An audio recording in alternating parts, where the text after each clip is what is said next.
할렐루야, 감사합니다. 목요 성경 보기 시간에 우리에게 주어진 시간 데살로니가전서 2장을 공부하도록 하겠습니다.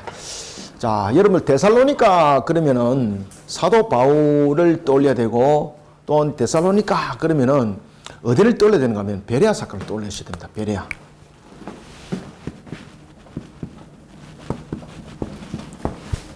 그 데살로니가 교회는 사도 바울이 오래 머물지 못합니다. 오래 머물지 못하면서 사실은 효과적으로 복음을 전하였고 교회가 급속도로 세워지게 되는 거죠. 그 속에 이 데살로니가 지역에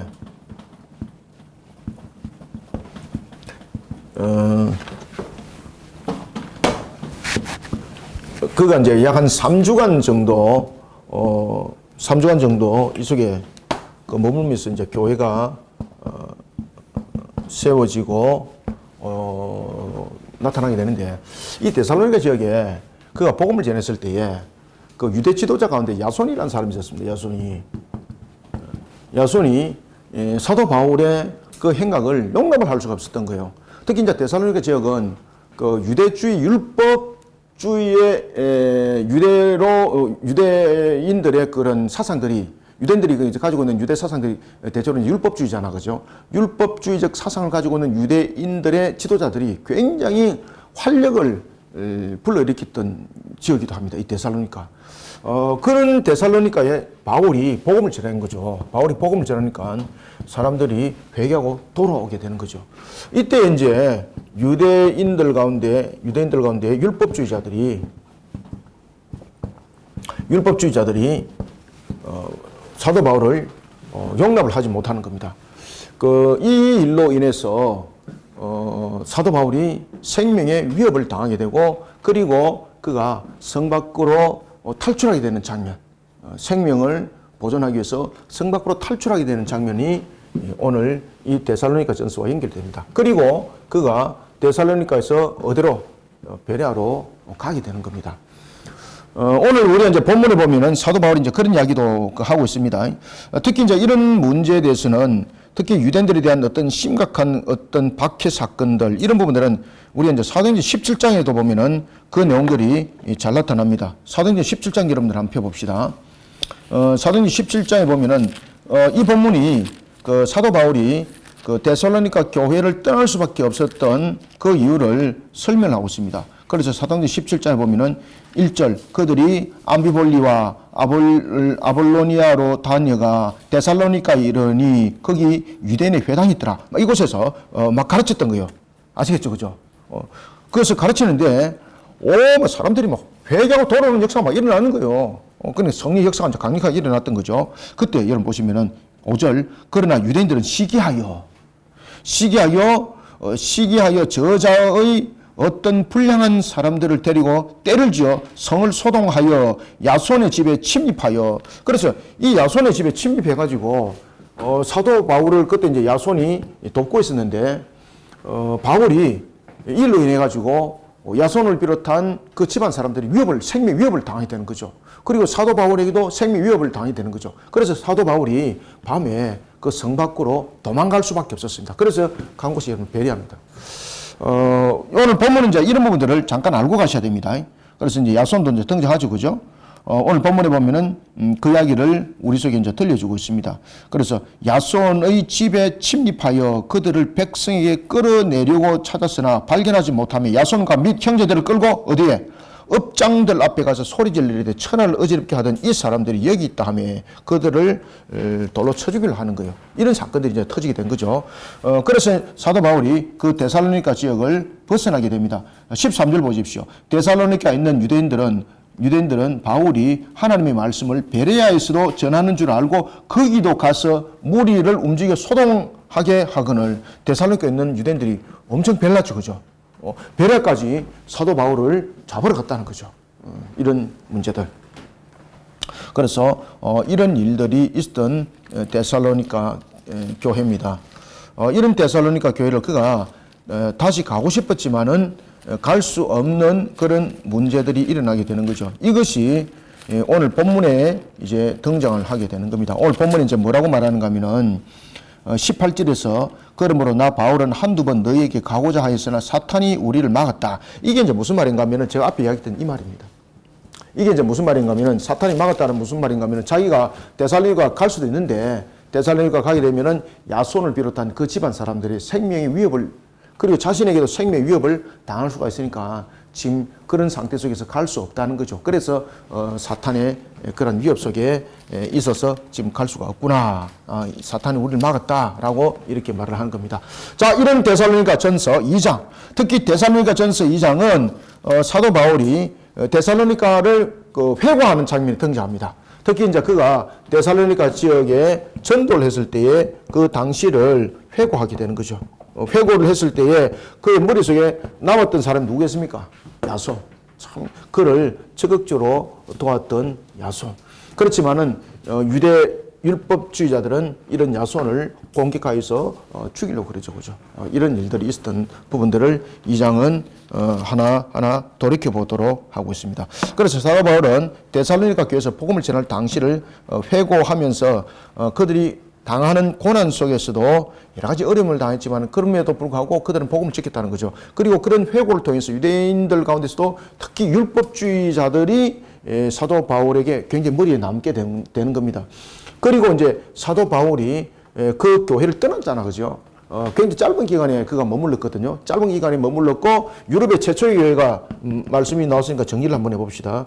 유럽에는 최초의 교회가 있었는데 첫 번째 교회가 빌립보 교회죠.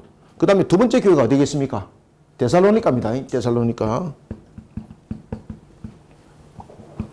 첫 번째 교회도 그렇고 두 번째 교회도 그렇고 참 환란이 많습니다. 그죠? 빌립보 교회는 여러분들 잘 아시는 것처럼 옥중에 갇혀 있다가 그 간수를 통해서 이제 빌립보 교회라 이렇게 이제 또 하나 생겨나고 그 다음에 루디아를 통해서도 그런 역사들 일어나고 그러니까 하면 또한 데살로니가 교회도 여러 가지 그 유대인들의 핍박 속에서 특히 이제 빌립보 교회도 마찬가지고 데살로니가 교회도 마찬가지고 핍박의 대상은 전부 다 유대인들이었습니다. 유대인들. 그죠? 유대 율법주의자들, 유대 공회의 중심으로 이루고 있는 그들, 동족들이었죠. 그죠? 이들로부터 당한 핍박, 그들로부터 당한 핍박이 사도 바울이 떠나고 난 뒤에 더욱더 강해집니다. 그러면서 야손에게는 그들이 고백까지 막 받도록 하고 막 그럽니다. 너가 다시 한 번 더 예수가 구세주다, 메시아다 말하면 너 살려주지 않겠다. 뭐 이런 협박이 주어졌겠죠. 그죠? 이런 속에 교회가 흔들리기 시작했습니다. 이런 속에 사도 바울이 이제 가르쳤던 데살로니가를 떠나고 난 뒤에 데살로니가가 위기 상태에 놓이게 됩니다. 그때에 데살로니가는 두 가지의 큰 위기가 놓여지게 되는데 첫 번째는 동족의 핍박입니다. 동족의 핍박. 이 동족은 유대 율법주의자들이 중심이 되는 거죠. 이때는 애변주의 사상이라든지 이런 부분들이 삭트기 전입니다. 그 다음에 이제 그 영지주의자들이 삭트기 전입니다. 이때는 유대인들이 가지고 있는 정통 율법들을 가지고 교회를 공격하고 그런 회당들의 중심으로 되어 있던 그들이 그런 교회를 집중적으로 공격하면서 어려움을 겪게 되는 겁니다. 그래서 동족의 핍박이 굉장히 강력했고, 그 다음에 두 번째는 이런 속에 우리가 여러분 보시면은 우리가 일제시대 때에 우리가 그 국운을 잃어버렸잖아요. 국운을 잃어버렸을 때에 성경 66권 가운데서 우리에게 가장 친밀하고 소망과 희망이 있는 메시지로 다가온 성경이 무엇이겠습니까? 요한계시록. 종말에 관한 부분들. 데살로니가 교도 그랬습니다. 자신들이 이제 동족으로부터 이제 핍박을 당하지 않습니까? 그러다 보니까 굉장히 이제 환란과 핍박 속에 이제 머물다 보니까 미래를 바라보는 그런 소망, 천국을 바라보는 소망, 이런 관점들이 생겨나기 시작하는 거죠. 그러면서 종말론에 관한 부분들이 데살로니가 교회에 지배하기 시작했습니다. 그런데 이 종말론들이 잘못된 종말론 속에서 이 부분들이 전해지게 됩니다. 극단적 종말론이 교회를 힘들게 만드는 겁니다. 극단적 종말론.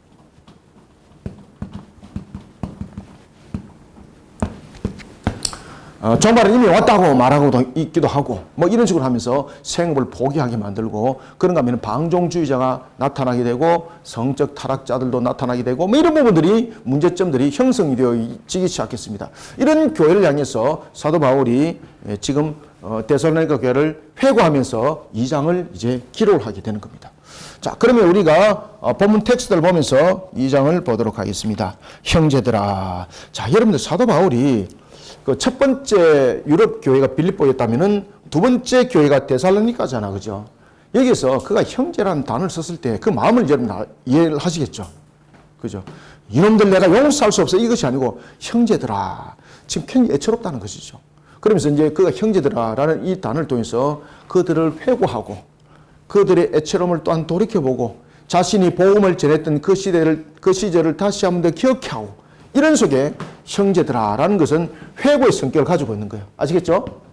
형제들아 우리가 너희 가운데 들어간 것이 헛되지 않은 줄을 너희가 친히 아나니 여기서 이제 들어간 것이 헛되지 않다는 것은 복음 전도가 결실을 맺었다는 거죠. 복음 전도가 결실을 맺게 되었고 그리고 여러 가지 부분에 또한 결실의 열매를 맺은 것 우리도 알고 너희도 친히 알고 있다는 것이죠. 그러면서 이제 2절에서 이렇게 말합니다. 너희가 아는 바와 같이 우리가 먼저 빌립보에서 자 여기서 이제 이야기하는 것은 뭡니까? 지금 데살로니가 교회가 개척되기 전에 어떤 교회가 지금 개척됐다는 이야기입니까? 빌립보 교회가 개척됐다는 것을 이야기를 하고 있습니다. 이 이야기를 사도 바울이 데살로니가에서도 이야기를 했다는 이야기예요. 빌립보 교회가 어떻게 해서 세워졌고 그 다음에 빌립보 감옥에서 일어났던 일들 이 부분들을 데살로니가 교인들한테 이 부분들을 개척하면서 이 부분들에게 증거를 했다는 이야기죠. 그래서 빌립보 이야기를 딱 하는 거예요. 빌립보에서 고난과 능력을 당하였으나 빌립보에서 고난과 능력 당한 것은 뭡니까? 옥중에서 신라와 함께 죽음의 고비까지 그가 경험하게 되는 거죠. 그렇게 고난과 능력을 당하였으나 우리 하나님을 힘입어. 누가 우리를 지켰다는 겁니까? 그렇죠. 그래서 여러분들 잘 아시는 것처럼 빌립보 감옥에 있을 때에 사도 바울이 신라와 함께 이게 이 다리에도 이 족쇄가 채지가 있었거든요. 다리를 찢는 듯이 이렇게. 그러니까 그 자체가 고통인 거예요. 두들맞고 얼마나 두들기 맞았습니까, 그죠? 그러면서 족쇄를 채워가지고 몸도 꼼짝하지 못할 정도로 이렇게 사지를 찢듯이 이렇게 된 상태 속에 있을 때에 사도 바울이 입에서 탄식이 흘러나오지 않았습니다. 우리가 사도행전에서도 잘 알고 있는 것처럼 찬양이 바울과 실라를 통해서 드러나게 되는 거죠. 그죠? 그러면서 옥문이 움직이게 되고 막 놀라운 역사들이 일어났잖아요. 지금 사도 바울이 그 이야기를 하고 있는 겁니다. 그래서 그들에게도 이 이야기를 지금 전했다는 거죠. 너희들이 알고 있는 바, 고난과 능력을 당했을 때 우리가 어떻게 힘입었는가? 하나님을 힘입어서 그 모든 부분들을 우리는 이겨 나갔다.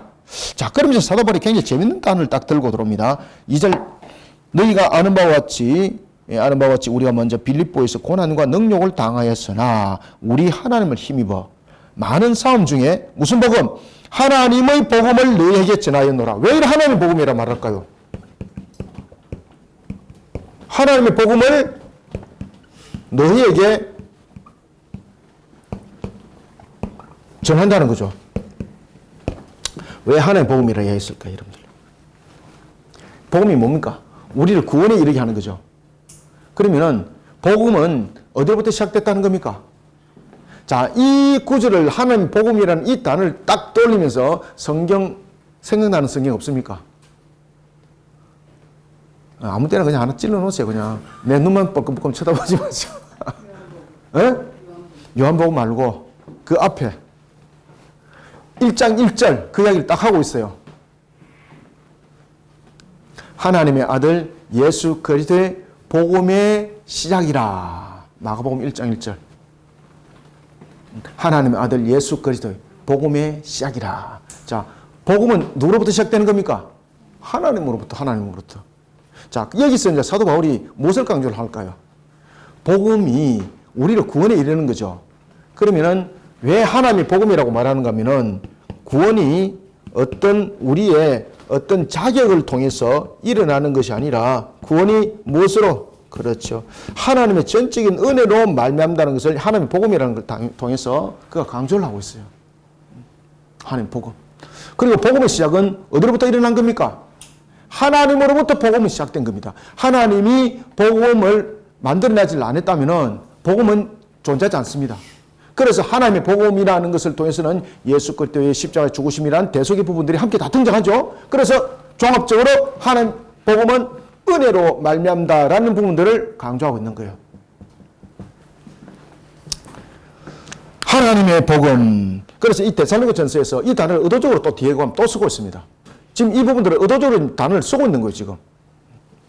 하나님의 복음을 너희에게 전하노라. 우리의 권면은 간사함이나. 여러분들, 이 간사, 사람이 이 여기서 간사라는 부분들은 창세기 1장에서 간사함이라는 단어와는 다른 겁니다. 창세기 창세기 그 3장, 1장이 아니고 3장입니다. 오늘 제가 자꾸만 엉뚱한 자꾸 하고 있는데. 창세기 3장에 보면은 뱀은 간교하다 그렇게 말하죠. 그때 그 간교는 굉장히 지혜롭다 이 말입니다. 우리가 생각하고 있는 간사고 이게 아닙니다. 근데 여기서 간교하다는 것은 지혜롭다 이런 의미를 가지고 있는 것이 아니라 매우 오류가 있는 것, 그 상태를 말하고 있는 겁니다. 우리의 권면은 간사함이나 부정에서 난 것이 아니요 속임수로 하는 것도 아니라. 자, 여러분들 왜 지금 사도 바울이 이야기를 하겠습니까? 우리의 권면은 간사함도 아니고 부정한 것도 아니고 속임수도 아니다. 왜 이야기를 할까요?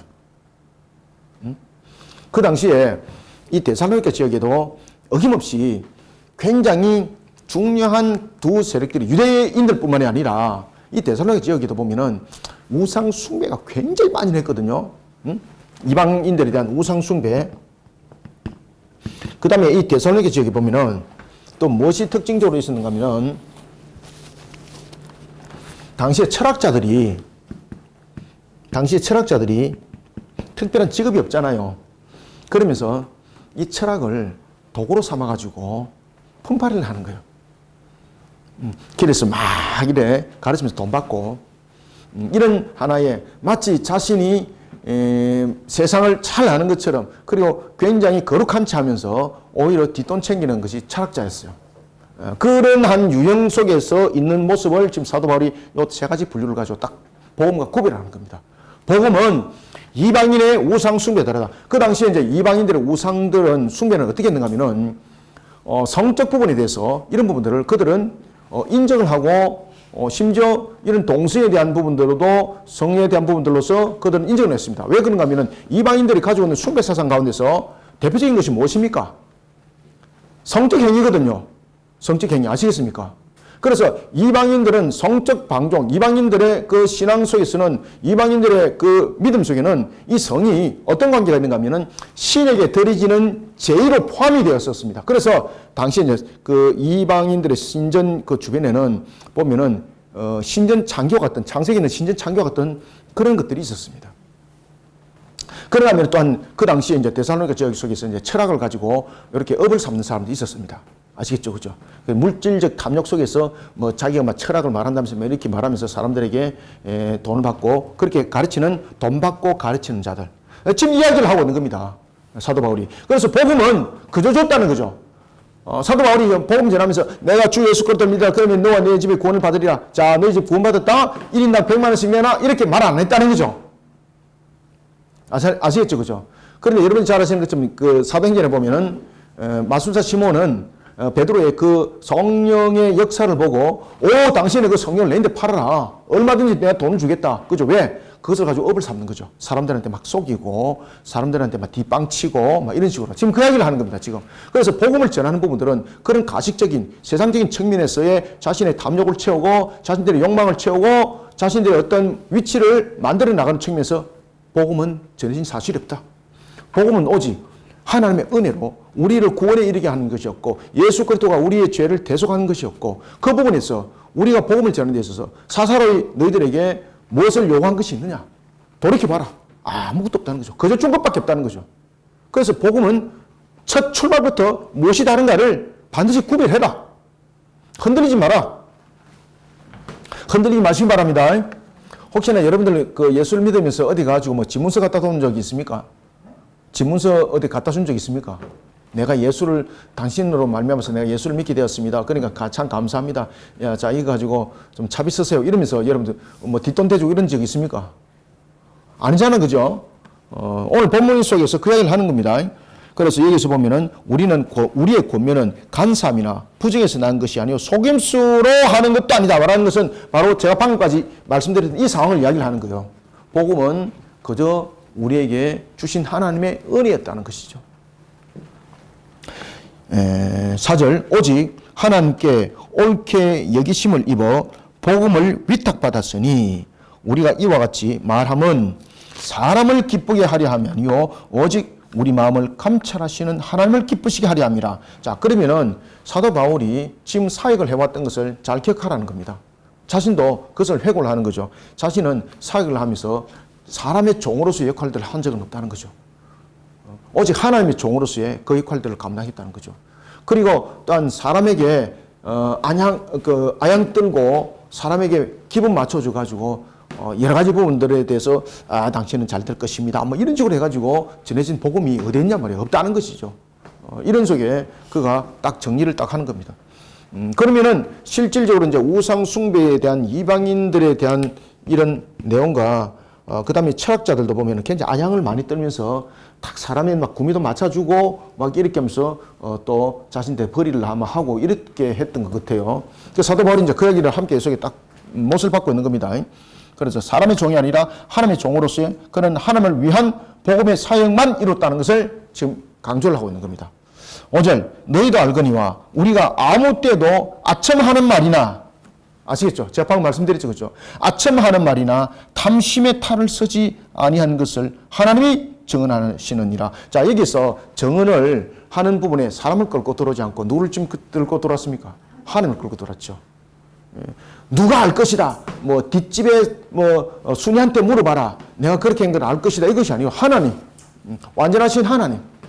그 하나님이 우리의 정인이라는 것이죠. 그러면서 6절은 또 말합니다. 또한 우리는 너희에게서든지 다른 이에게서든지 사람에게서는 영광을 구하지 아니하였노라. 자, 우리가 이런 이제 복음을 전하는 사역들을 하다 보면은 때로는 우리가 사람을 등한시할 수 없는 거잖아, 그죠? 복음이 이제 사람을 통해서 증거되어지기 때문에. 그런데 이런 이제 사역을 펼치다 보면은 여러 가지 이제 난관도 생기고 어려움도 생기게 되는 거예요. 그때 사도 바울은 늘 중심이 흔들리지 않았다는 겁니다. 왜 그런가 하면은 하나님의 사역이고 하나님의 사명이기 때문에, 자신은 하나님의 종이기 때문에, 사람의 종이 아니라 구원에 이르는 부분들은 모든 복음 시작은 하나님으로부터 시작된 것이고, 우리를 복음으로 우리를 구원에 이르게 한 하나님의 뜻은 사람의 고민을 맞추는 것이 아니잖아요. 사람에게 아첨하여서 어떤 결론을 얻고자 하는 것이 아니잖아요.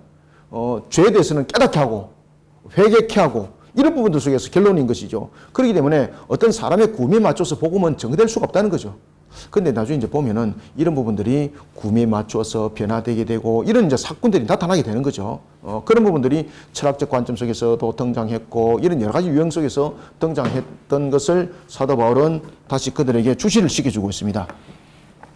그래서 사람에게서는 영광을 구하지 않았다는 거죠. 사람에게서는. 참 사도 바울이 이런 이 사도로서의 그 직분의 역할들을 감당한 것 보면은 참 분명히 힘들게 했다는 것을 알 수가 있어요. 그죠?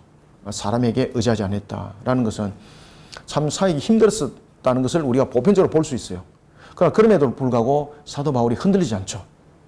이것은 하나님으로부터 자신이 사도요 예수 그리스도에 속한 자로서의 사도라는 이 사실 속에 자신의 생명은 이미 주님 속에서 결정지어진 것이기 때문에 자신의 어떤 판단 속에서 자신의 생명을 구한다든지 자신의 어떤 유익을 구한다든지 이것은 아주 잘못됐다는 것을 다시 한 번 더 각인시켜주고 그 자신도 거기에 대해서 흔들리지 않았다는 겁니다. 사도 바울이 이 정도가 됐다는 것은 말씀의 삶을 살아왔던 성령의 사람이라는 증거예요. 이것은 무엇을 증거하고 있다고요? 사도 바울이 성령의 사람이라는 것을 증거하고 있는 거예요. 여러분, 성령의 사람은 어떤 사람이 성령의 사람입니까? 성령의 사람은 성령이 어떤 양적인 부분에서 있는 것이 아니라 이 성령의 사람이라는 것은 하나님 말씀대로 살아가는 겁니다. 하나님 말씀에 순종하는 겁니다.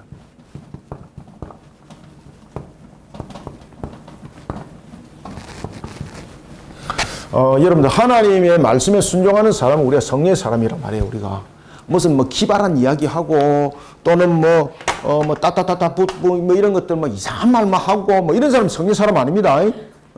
성령의 사람이라는 것은 하나님의 말씀에 순종하기를 기뻐하고 그 말씀을 살아가는 자가 성령의 사람이에요. 산골짜기 가지고 흰 도포 입고 짝대기 들고 수염 쫙 기르고 이렇게 하고 있는 사람이 성령의 사람 아닙니다. 그거 전부 다 가짜입니다. 진짜 성령의 사람은 하나님의 말씀에 순종하여서 살아가는 사람. 그게 성령의 사람이에요. 지금 사도 바울이 그 사람이잖아요. 그래서 우리는 사도 바울을 성령의 사람이라고 말하는 거예요. 아첨하지 않았다는 거죠. 탐심의 탈을 쓰지 않았다는 겁니다. 6절. 또한 우리는 너희에게서든지 다른 이에게서든지 사람에게서는 영광을 구하지 아니하였노라. 우리는 그리스도의 누구의 사도? 그리스도의 사도. 그리스도의 사도로서 마땅히 권위를 주장할 수 있으나 도리어 너희 가운데서 유순한 자가 되어 유모가 자기 자녀를 기름과 같이 하였으니, 그래서 마치 유모가 돌보듯이 양육하듯이 그렇게 돌봤다는 것은 예수 그리스도의 가슴을 가지고 사역을 했다는 겁니다. 예수 그리스도의 가슴을 가지고 마치 유모가 돌봤다는 것은 어떤 돈을 보고 돈을 받아서 어떤 사례를 통해서 유모가 된 것 아니고, 진짜로 이 유모에 대한 성격을 가지고 있는 것은 뭔가 하면은 이 아이를 품어서 키우는 입장이잖아. 그죠? 그럴 때 자기 헌신, 자기 희생. 여기서 유모는 돈 받고 유모가 아닙니다. 여기서 유모는 무엇을 강조하고 있습니까? 헌신과 희생. 이런 속에 그를 품에 안아서 길렀던 것처럼 우리가 이와 같이 너희들 향해서 유모가 자녀를 기름과 같이 했다. 8절. 우리가 이같이 너희를 사모하여 하나님의 복음. 여기 또 이제 하나님의 복음이 등장하죠. 그죠? 복음은 누구로부터 시작입니까? 하나님으로부터 복음이 시작입니다. 그래서 하나님의 복음이에요. 지금 이제 이유를 확실히 아시겠죠? 예수 그리스도 십자가에서 죽으심이 이루어지지 않았다면은, 우리를 향한 대속의 죽음이 이루어지지 않았다면은 복음은 있다 없다? 존재하지 않습니다. 그래서 하나님이신 그분이 우리의 대속을 이뤘잖아요. 다른 사람이 대속을 이뤘으면 하나님 복음이 아니에요. 하나님이신 그분이 우리의 대속을 이루기 위해서 대속의 값으로 그 모든 것을 쏟아냈잖아요. 그러니까 복음은 하나님으로부터 시작이라는 거예요. 우리의 행위로서 복음이 나타나면은 하나님 복음이 아니에요. 아시겠죠? 그래서 우리의 구원은 우리의 행위로 나타나는 것이 아니에요. 모든 것은 하나님의 은혜예요. 그래서 이것을 총정리해서 그가 무엇이라 말합니까? 그래서 여기서 총정리해서 하나님 복음이라고 딱 정리를 딱 하는 겁니다. 또 강조를 하는 거예요. 지금 여기서 이제 의도적으로 지금 강조하고 있는 거죠. 그래서 여러분 보시면은 9절에서도 하나님 복음이 또 등장해요. 지금 여러분들 그 8절 봤죠, 그죠? 8절 봤죠? 9절에도 보세요. 9절에도 보면은 하나님의 복음 등장하죠. 그 다음에 13절에 하나님의 말씀 등장하죠. 이런 식으로 의도적으로 그 부분들을 강조하고 있어요, 사도 바울이. 8절부터 읽어 나갑시다. 우리가 이같이 너희를 사모하여 하나님의 복음뿐 아니라 우리의 목숨까지도 너희에게 주기를 기뻐함은 너희가 우리의 사랑하는 자 됨이라. 자, 여러분들의 목숨을 다른 사람에게 줄 수 있습니까? 예? 아, 권사님 가능해요? 네. 아, 할렐루야네. 야, 대단하신 분입니다. 네? 누구한테? 자식이 아니고 다른 사람한테. 여러분들 내 안에 예수 그리스도가 살아계신다. 그게 이그나티우스에 관한 글이잖아. 그죠? 이그나티우스가 뭐라고 말하는가 하면은, 나는 너희들을 위해서 내 목숨을 아낌없이 기쁨으로 내어놓을 수 있다. 그 얘기를 딱 해요. 그 얘기를 딱 해요. 나는 너희들을 위해서 죽을 수 있다. 그런데 그게 굉장히 기쁘다는 거죠.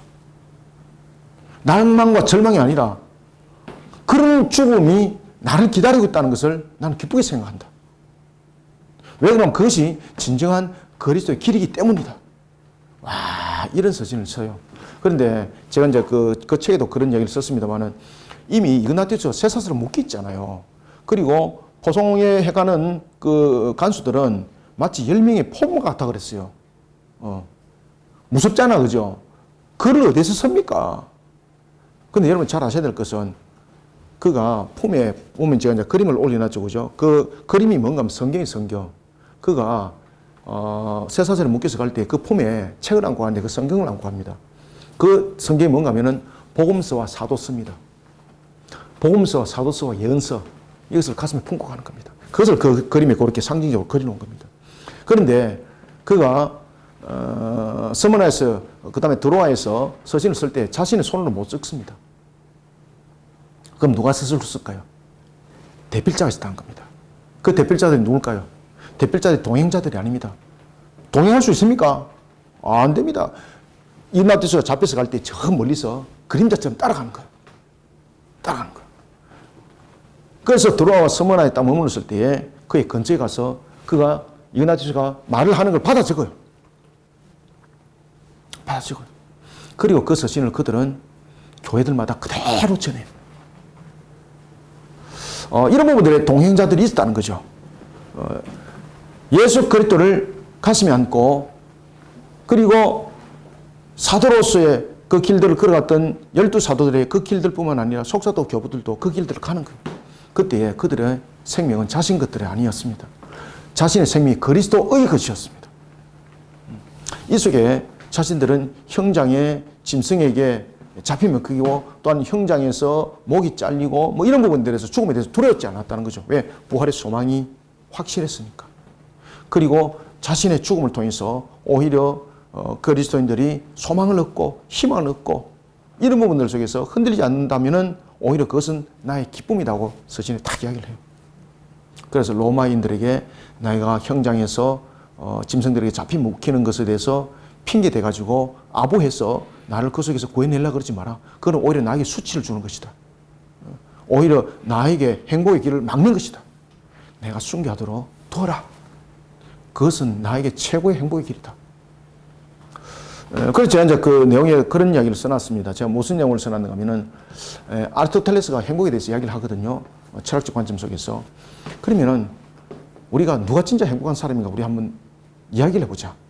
아리스토텔레스는 행복이라는 부분들을 이론적 측면에서 찾아갔던 사람이었지만은, 이그나티우스는 그 행복을 실질적으로 알고 실천한 사람이다. 그러면 누가 진짜 행복한 사람인가? 나는 단언하건대 이그나티우스다. 그렇게 저는 책을 딱 써요, 나중에. 그 보면 있습니다. 자, 그래서 우리는 오늘 사도 바울도 그 얘기를 하는 거죠. 우리는 목숨까지도 너희에게 주기를 얻던다. 기뻐한다. 이게 그리스도에 속한 자로서의 가치관이에요. 이것이 참신앙 속에 세워진 자의 가치관이에요. 이것이 부활의 소망의 확신을 가진 자의 가치관이에요. 아시겠죠? 부활의 가치관이 없다 그러면은 어떻게 되겠습니까? 내 목숨이 네 거가, 내 목숨이 하나인데 어쨌든 간에 내가 살아야 되는데 이렇게 말하잖아요. 그런데 사도 바울은 부활의 확신을 분명히 가지고 있었죠. 그죠? 사도 바울은 어디까지 경험했습니까? 맞습니다. 아라비아 광야 속에서 하늘의 삼청천까지 그는 경험한 사람이잖아. 그죠? 부활의 주님을 만났다, 만났다? 만났잖아요. 그러니까 부활이 뭔지를 아는 거예요. 그죠? 부활이 뭔가 아는 거예요. 그러니까 내 목숨을 너희들한테 주는 거 내 기쁘다. 왜? 그 모습이 그리스도의 모습이니까.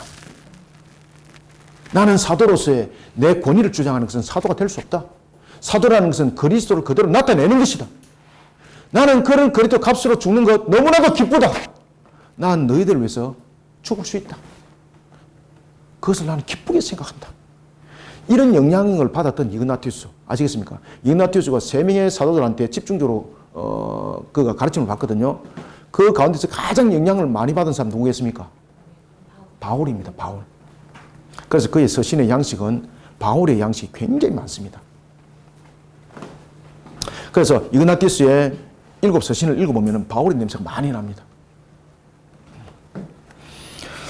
자, 보겠습니다.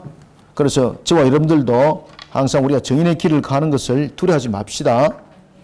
목숨까지도 두려워하지 마시고 기쁨으로 우리가 정금물에 내놓읍시다. 네, 아무도 대답 안 하시네. 아멘 했습니까? 네. 아멘한 사람들은 그렇게 될 줄 믿습니다. 자, 9절. 형제들아, 우리의 수고와 애쓴 것을 너희가 기억하리니 너희 아무에게도 폐를 끼치지 아니하려고 밤낮으로 일하면서. 자, 여러분 사도 바울이 보면 자비랑 선교를 했죠. 그죠? 여기서도 이제 사도 바울이 무슨 이야기를 하고 있습니까? 자비랑 선교사를 통해서 자비랑 선교를 했던 것을 또 이야기를 하게 되는 거죠. 그 사도 바울이 자비랑 선교를 했을 때에 보면은 브리스길라와 아굴라 이름 기억나시죠? 같은 그 장막업을 했던 그런 하나의 동력자지 않습니까? 브리스길라와 아굴라는 부부잖아. 그죠? 사도 바울에 대해서 정말로 그림자처럼 도왔고 사도 바울에 대해서 섬겼던 사람입니다. 브리스길라와 아굴라. 그래서 사도 바울이 이 브리스길라와 아굴라를 잊을 수가 없던 사람 중에서 한 사람이었어. 그 부부들. 그런데 우리가 성경에 보면은 브리스길라와 아굴라 같은 부부가 있는가 하면은 또 하나 우리가 성경에서 잊지 못할 부부가 또 하나 등장하죠. 누굽니까? 아나니아와 삽비라. 아나니아는 보면은 성경에서 보면은 3가지 분류로 등장하죠. 예수님의 제자였던 아나니아, 그 다음에 대제사장이었던 아나니아, 그 다음에 부자였던 아나니아. 근데 이 아나니아는 무슨 죄로 죽습니까? 삽비라하고 성령 회방죄로, 성령 회방죄로. 왜 그런가 하면 바나바가 자신의 전 재산, 바나바 굉장히 부자였잖아요. 그죠? 바나바는 여러분 잘 아시는 것처럼 마가의 외삼촌이잖아요. 마가 집안이 얼마나 부자였습니까? 마가 다락방, 아시죠? 그죠? 예루살렘의 첫 번째 교회가 되었던 곳이 마가 다락방이거든요. 그리고 그 장소를 내어줄 정도로 부자였고, 그리고 그가 옷을 입었던 것도 보면 굉장히 부자였다는 것을 우리가 알 수가 있는 거죠. 그런 바나바가 예수를 믿고 자신의 전 재산을 가난한 자들 위해서 다 내놓습니다. 그 말씀을 삶을 살아가는 거예요. 그러니까 사람들이 얼마나 바나바를 존경했겠어요. 그죠? 온 교회가 그걸 존경했거든요. 하나님의 삽비아로 그걸 보고, 야, 우리도 저 모습을 닮아가지고, 우리 해야 되겠다. 이러면서 이제 말로만 그렇게 해놔놓고, 나중에는 밭을 팔아서 어떻게 합니까? 땡가 먹고, 일부분 냈다가, 나중에 하나님께서 그것을 깨달아 알게 하는 거죠. 그래서 성령 회방죄. 그로 인해서 아나니와 삽비아라는 저주 속에 죽게 되는 겁니다. 그죠? 우리는 이런 모습이 아니라, 오늘도 우리에게 주어진 사명은 사건의 모습이 아니라, 거짓된 모습이 아니라 자비랑이라는 부분에 대해서도 사도 바울의 그 모습을 우리는 반드시 잘 알고 닮아가는 모습이 되어야 됩니다. 누구처럼 같은 동력에 이뤘던, 맞습니다, 브리스길라와 아굴라처럼 아나니와 삽비라는 모습이 되면 안 됩니다. 그죠? 자비랑에 대한 부분들. 그래서 사도 바울이 지금 자비랑 성교에 대해서 이야기를 하는 거예요. 이때 자비랑 성교사를 통해서 그가 활동할 때 제일 그가 머릿속에 떠올랐던 사람이 누굽니까? 브리스길라.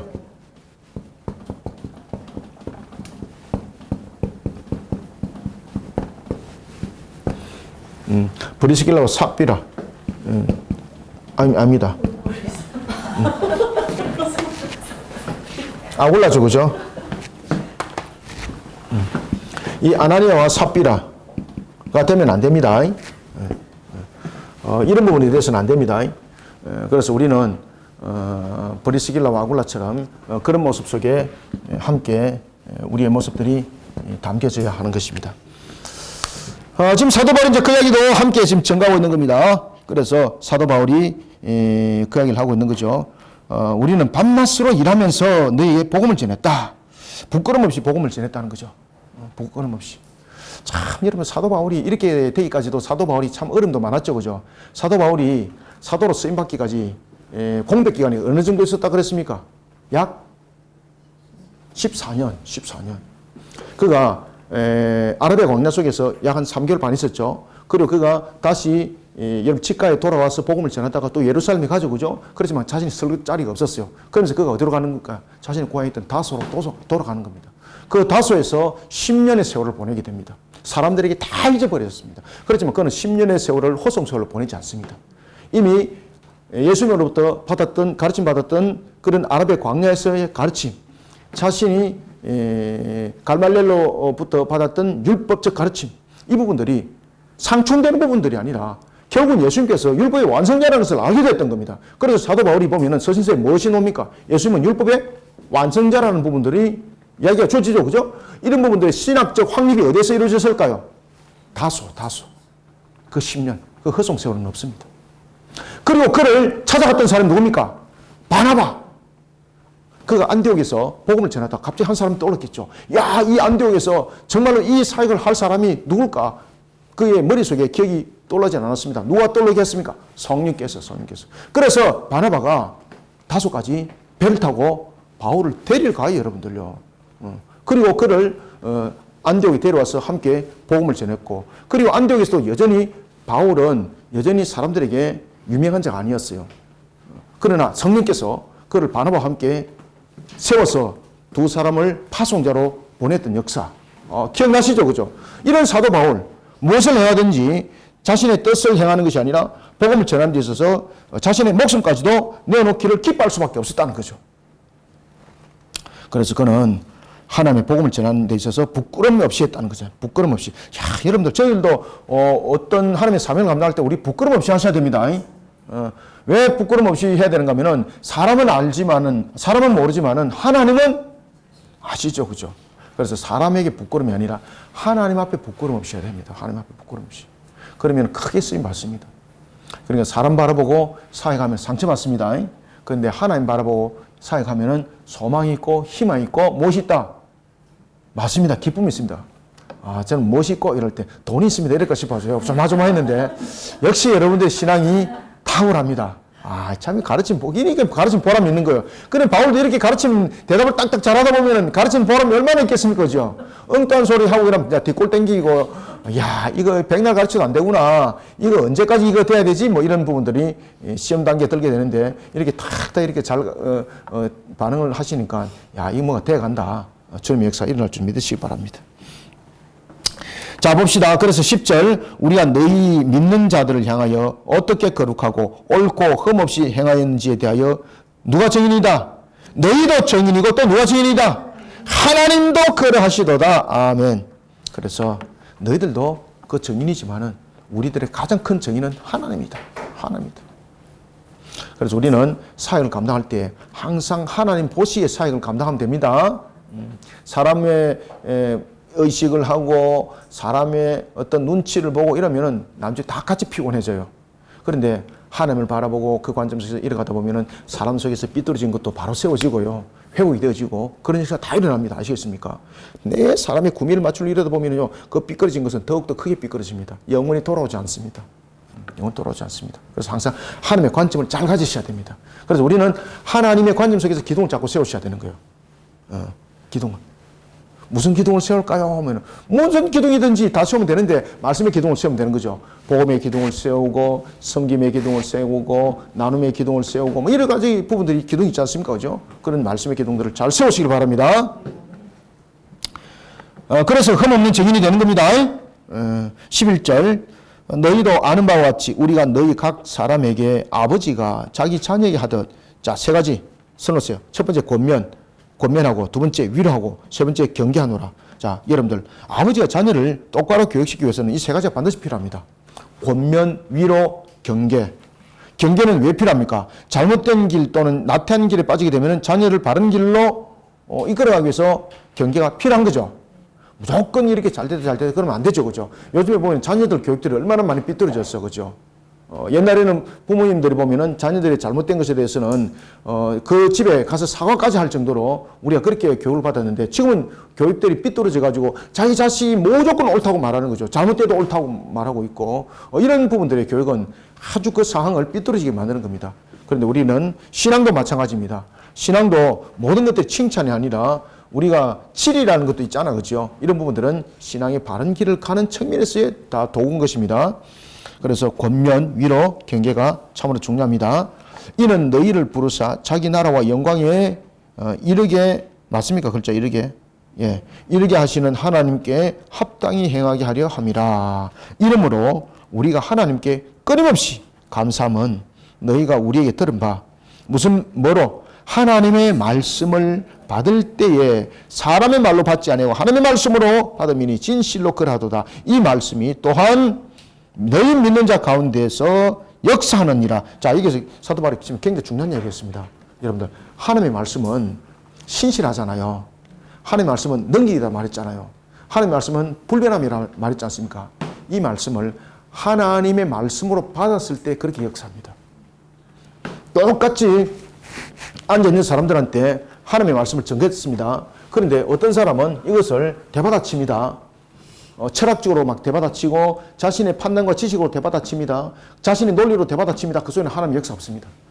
이미 그렇게 대받아치면서 이것은 하나님의 말씀이 아니라 하나님께서 우리에게 주신 말씀인데 그냥 글로 변해버렸습니다.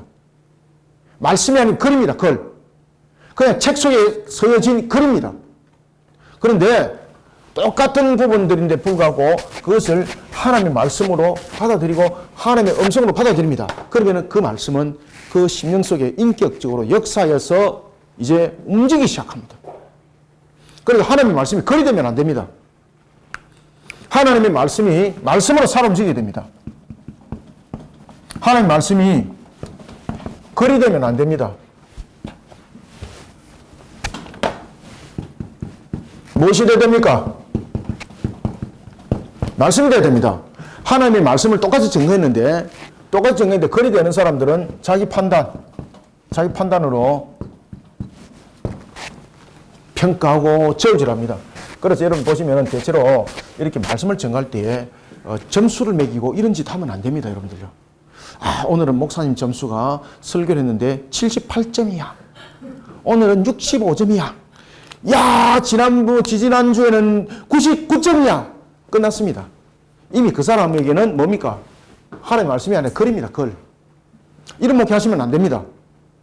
옛날에는 이런 목회도 가르쳤습니다. 성도들한테 메시지가 효과적으로 전하기 위해서는 어떻게 효과적으로 왔는지를 모여서 평가하고 판단하는 소모임들을 가지는 것이 좋다. 그런 거 하면 안 됩니다. 왜 그런가 하면 그런 거 하게 되면 일단 사람이 앉아서 목사님 증거하는 속에서 하나님 바라보지 않습니다. 무엇을 보겠습니까? 서론이 좀 잘못되었네. 본론에서 결론이 좀 삐딱하게 갔네. 이런 것들을 판단하기 시작합니다. 그 속에 하나님의 말씀 역사 없습니다. 여러분들. 그러면 그 사람은 그냥 앉아서 소리를 듣는 하나의 청중으로서의 역할을 이해하는 아무것도 없습니다. 예배자가 아닙니다. 그때부터는. 예배자가 아닙니다. 그래서 예배자는 그 목사님이 뜨듬뜨듬 하더라도 성경을 읽고 끝냈다. 그 속에서 하나님의 음성을 들으셔야 됩니다. 아시겠습니까? 그래서 우리는 성경이 증거되는 하나님의 증거되는 말씀이 글이 되면 안 됩니다. 자신이 판단하고 자신의 지식으로 이것을 저울질하고 철학적으로 논하고 이러면 이미 끝나는 겁니다. 왜? 역사 안 합니다. 글입니다. 글. 하나님의 말씀으로 돼야 됩니다. 이 말씀으로 되는 것은 하나님의 말씀으로 들어야 됩니다. 지금 사도 바울이 지금 그 이야기를 하는 거예요. 이런 속에 나타나고 있는 것은 하나님의 말씀을 그대로 글로 받지 않았다는 거죠. 하나님의 말씀을 말씀으로 받았다는 거죠. 그러니까 이 말씀 속에 역사는 일어난다는 거예요. 하나님의 말씀으로 받아들였을 때 이때 역사합니다. 이때 파워가 나타난다는 거예요. 아시겠죠? 그죠? 사도 바울이 지금 그 이야기를 하는 겁니다. 그 이야기. 그래서 여러분들도 절대 평가하고 판단하지 마시고 항상 그 말씀 속에 나를 향한 하나님의 음성을 들으시길 바랍니다. 그래서 설교를 할 때는 본문을 전하는 사람들은 항상 본문을 가지고 설교하는 것이 굉장히 중요합니다. 본문은 읽어 놔놓고 자기 목적 가지고 설교해버리면 이게 설교도 아닙니다. 그래서 설교자는 항상 본문을 가지고 설교를 하셔야 됩니다. 본문을 풀어주는 것이 제일 좋습니다. 아시겠습니까? 옛날에는 교부들은 성경을 풀어줬습니다. 근데 현대 신학 속에 이제 들어오면서 이것을 가지고 하나 끌어당기고 두 개 끌어당기고 이런 식으로 관점들을 만들어가기 시작합니다. 그러니까 성도들이 판단하는 거죠.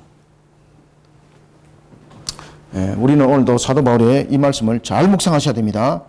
13절 그럼 이러므로 우리가 하나님께 끊임없이 감사함은 너희가 우리에게 들은 바 하나님의 말씀을 받을 때에 사람의 말로 받으면 안 된다는 거예요. 무엇으로 받으라? 하나님의 말씀으로 받음이니 진실로 그러하도다. 이 말씀이 또한 너희 믿는 자 가운데 어떻게 된다? 역사하느니라. 아멘. 별표를 딱 치놓으세요. 그래서 말씀이 아무리 객관적으로 능력이 있어도 그 말씀을 하나님의 말씀으로 받아들이지 않으면 역사는 안 일어납니다. 그래서 여러분들 점수 매기는 거 하지 마세요. 아주 나쁜 짓입니다. 그거 다 뜯어 고쳐야 됩니다. 그거. 자기 판단, 지식, 철학 그 말씀은 없습니다. 이미 끝난 겁니다. 자, 보겠습니다. 14절. 형제들아 너희가 그리스도 예수 안에서 말씀이 아무리 객관적이라도 우리는 그 역사가 일어나지 않는 것은 하나님 말씀으로 안 받았기 때문이죠. 그러면서 또 이야기합니다. 형제들아 너희가 그리스도 예수 안에서 유대에 있는 무슨 교회? 하나님의 교회들을 본받은 자 되었으니. 여러분들 하나님의 교회를 본받은 자 됐다는 것은 교회가 또한 알아야 됩니다. 잘 보세요. 예수 그리스도가 누구에게 가장 큰 핍박을 받았습니까? 유대인들에게. 지금 교회가 지금 핍박을 받고 있죠. 지금 여기에 썼던 시기는 초기 교회 시대죠. 최초의 서신서라 보시면 되는 거죠. 그러면은 가장 많은 핍박이 지금 누구 속으로 일어난 겁니까? 유대인들로부터. 그러니 예수님께서 유대인들로부터 당했던 핍박. 그렇지만 그 십자가를 지셨다. 우리가 지금 동족들로부터 핍박을 당한다. 우리 이 부분에서 명확하게 구분해야 된다. 우리가 복음의 진리를 전하는 측면에서 그러한 핍박을 받는 것. 우리가 예수 그리스도의 정인의 길도로 가고 있다는 것이 맞다는 증거다. 그 속에 우리는 소망과 희망을 잃어버리지 마라. 빼앗길 가지 마라. 사람의 판단으로 하지 마라. 오직 그리스도 안에 그대로 녹아 있으라. 사도 바울이 이렇게 이제 증거를 하는 겁니다. 자, 14절. 형제들아, 너희가 그리스도 예수 안에서 유대에 있는 하나님의 교회들 본받는 자 되었으니 그들이 유대인에게 고난을 받음과 같이 너희도 동족에 의해서 동일한 고난을 받았느니라. 아멘. 교회가 세상으로부터 고난 당하는 이유가 무엇입니까? 그리스도가 세상에 속하지 않았기 때문에 당했던 고난이었죠. 그죠? 그러니 교회가 속된 말로 말하면은 세속으로부터 고난 당하는 것, 이거는 기정사실이다. 왜 그러냐면 영적 전투지 않느냐. 이것을 회피하려고 그러지 말고 이 영적 전투를 이겨나가야 된다. 어떻게? 하나님의 말씀 안에서 이 영적 전투 이겨나가야 된다. 다른 것들로 이게 부분들이 문제 풀리지 않는다. 자, 15절. 유대인은 주 예수와 선자들을 죽이고 우리를 쫓아내고 하나님을 기쁘시게 하지 아니하고 모든 사람에게 대적이 되어 우리가 이방인에게 말하여 구원받게 함을 그들이 금하여 자기 죄를 항상 체험해 노하심이 끝까지 그들에게 임하였느니라. 그래서 유대인들은 주 예수와 선자들을 죽였고 우리를 쫓아냈다. 하나님을 기쁘시게 한 일이 아니었다. 이게.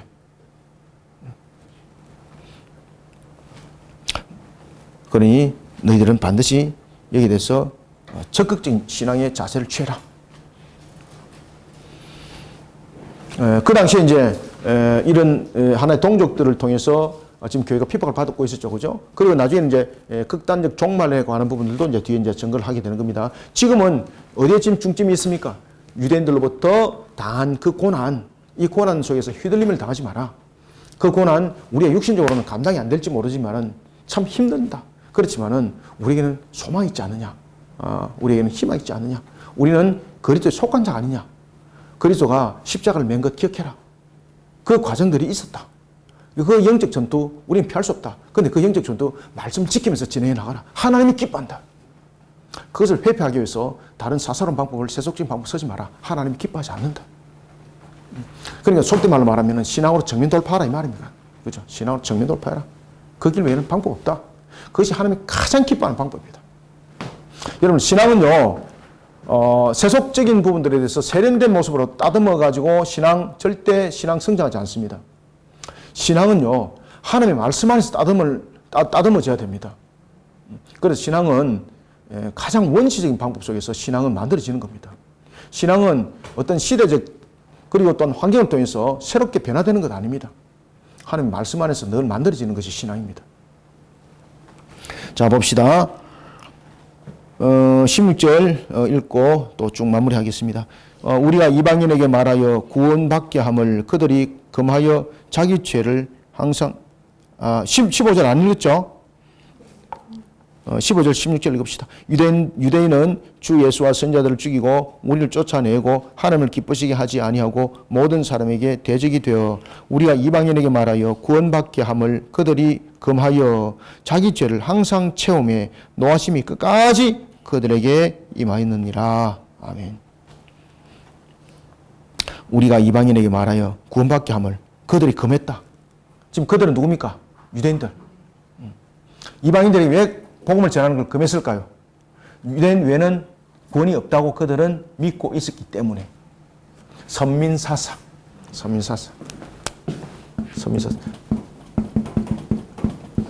그래서 유대 율법주의자들이 교회를 더욱더 공격했다는 거죠.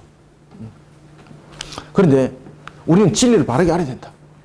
우리의 구원은 예수님께서 이루신 십자가의 대속으로 그리고 우리의 대속을 이루신 그 믿음으로 우리는 구원이다. 죄 사함으로 구원이지 혈통의 구원 아니다. 유전이기 때문에 구원 아니다. 그거 전부 다 거짓말이다. 속지 마라.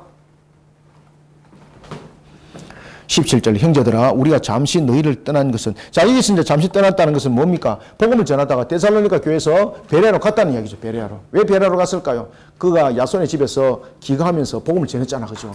그러면서 사도 바울이 야손의 집에서 잠깐 나간 사이에 이 일행들이 회당에 있던 일행들이 야손 집에 습격한 거죠. 그리고 야손과 그의 집안 사람들을 붙잡아가고 그들을 죽음에 직전까지 몰고 갔지만은 하나님께서 그를 풀어서 해방시키게 만드는 거죠. 사도 바울이 그 소식을 듣고 다시 야손 집에 갈 수가 없었던 거죠. 그러니까 사도 바울이 성 밖으로 도망가면서 이제 야반 도주를 하게 됐던 거. 그 이야기를 하는 겁니다. 그리고 이제 그가 갔던 곳이 어디입니까? 베레아입니다. 베레아. 지금 그 이야기를 하는 겁니다. 그 이야기. 형제들아 우리가 잠시 너희를 떠난 것은, 그래서 사도 바울이 떠난 것은 그들이 싫어서 떠난 것이 아니라 여러 가지 교회를 지켜나가고 그리고 야손의 집안들도 지켜나간 측면에서 사도 바울이 피할 수밖에 없었던 거예요. 만약에 사도 바울이 떠났다면 야손을 비롯한 뿐만 아니라 사도 바울도 그 속에 같이 함께 죽는 거예요. 참 사도 바울이 마음이 아팠던 거죠. 형제들아 우리가 잠시 너희를 떠난 것은 얼굴이요 마음이 아니다. 그래서 얼굴이지만 마음이 아니다. 마음은 늘 데살로니가에 있었다는 거죠. 너희 얼굴 보기를 열정으로 더욱 힘썼노라. 그러므로 나 바울은 한 번 두 번 너희에게 가고자 하였으나 굉장히 힘썼다는 거죠. 그런데 가지 못했습니다. 사탄이 우리를 막았다. 이유가 무엇이겠습니까? 앞에서 제가 말씀드렸죠. 첫 번째는 데살로니가 돌아가게 되면은 누가 위협을 받게 되는 겁니까? 야손이 완전히 위협을 받게 되는 겁니다. 그러니까 못 가는 겁니다. 두 번째, 지금 유대인들은 사도 바울이 보이기만 하면 어떻게 한다? 죽이려고 하는 거예요. 사도 바울을 해방하기 위해서 데살로니가 지역에 있는 사람들이 어디까지 쫓아왔다? 베레아까지 쫓아와서 해방했잖아, 그죠? 그러니까 야손의 집안에 관한 신변의 안전, 그리고 자신의 신변의 안전, 이 문제로 인해서 데살로니가 갈 수가 없는 거예요. 그 말을 사탄이 우리를 막았다라고 말하는 거예요. 이제 아시겠죠, 그죠? 사탄이 우리를 막았다. 이것은 두 가지 사건을 말한다 그랬죠. 사탄이 우리를 막았다. 두 가지 사건을 말한다 그랬습니다. 하나는 야손, 또 하나는 바울 자신의 신변에 대한 문제였습니다. 신변에 대한 문제. 그래서 사탄이 우리를 막았다는 것은 이 두 큰 유형의 신변의 문제들이 생겼기 때문에 못 가는 거죠. 그것을 사탄이 막았다고 말을 하는 겁니다. 사탄이 우리를 막았도다. 우리의 소망이나 기쁨이나 자랑의 면류관이 무엇이냐? 여러분들은 소망과 기쁨과 자랑의 면류관이 무엇입니까? 그렇죠. 여기서 우리의 소망과 기쁨과 자랑의 면류관이 무엇입니까? 강림하실, 그래서 뒤에 답을 주는 거예요. 그가 강림하실 때에 우리 주 예수 앞에 너희가 아니냐. 아시겠습니까? 그래서 우리가 소망이 있고 기쁨이 있고 자랑의 면류관이 있는 이유는 강림하실 주님 있을 때에 그 주님 앞에 우리가 있기 때문입니다. 그 속에 우리의 완전한 구원이 있기 때문입니다. 그가 강림하실 때 우리 주 예수 그리스도 앞에, 예수 앞에 너희가 아니냐. 너희는 우리의 영광이요 기쁨이니라. 아멘. 저와 여러분들은 오늘 19절의 말씀처럼 우리는 바로 하나님 앞에 우리는 영광이요 기쁨인 줄 믿으시기 바랍니다.